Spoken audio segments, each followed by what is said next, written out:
আমি তো খুব খুশি। রিচার্জ করে দিতে বললে রিচার্জ করে দিতাম বাবার পকেটের টাকা চুরি করে। মনে হইতো এটা আমার দায়িত্ব। তারপর তারপর আর কি, ওইটা আমাদের ক্লাসের ফাইমের ফেক আইডি ছিল।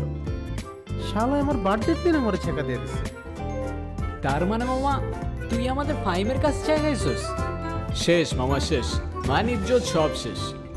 মজা নিস না তো, আমি শিওর তোর এটাও ফেক আইডি। আরে ধুর কি বলস, আমার সাথে তোর কথাও হইলো। কথা হয় নাই আমার, শুধু চ্যাট হইছে। নাম্বার চেয়ে দিস, জীবনও দিব না। ব্যাস, এখন আবার রাব্বির কথাগুলো মাথায় বাজতে শুরু করলো। আসলেই আবার ফেক আইডি না তো, আর বুঝবো বা কী করে? রিপ্লাই করবে কিনা তারই তো কোনো ঠিক নেই। যাই হোক, বাড়িতে ফিরেই একটা টেক্সট করলাম। তোমার নাম্বারটা দেওয়া যাবে?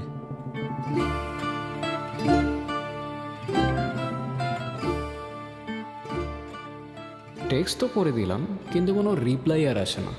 রিলোড করতে করতে হাতের আঙুল ভেঙে যাচ্ছিল, তাও রিপ্লাই আসে না।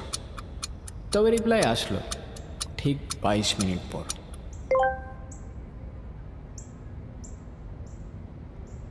সরি, অচেনা কাউকে আমি আমার নাম্বার দিই না।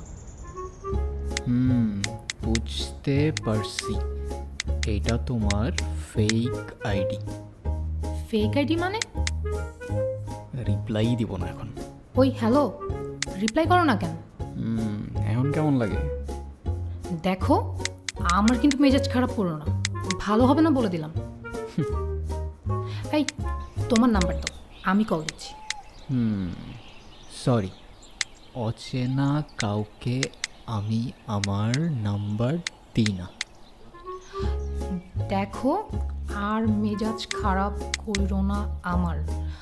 তোমার কিন্তু আমার রাগ সম্পর্কে ধারণা নাই।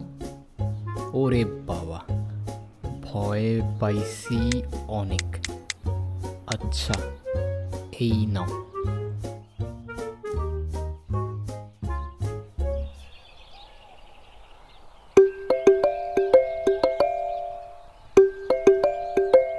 হ্যালো।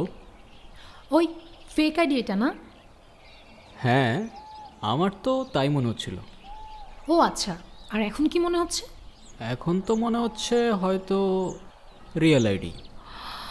এখনো হয়তো? দুইটা থাপ্পড় মারলে না একদম সব হয়তো টয়তো বের হয়ে যাবে। ওই হ্যালো, বয়স কত তোমার? কিসে পড়ো তুমি?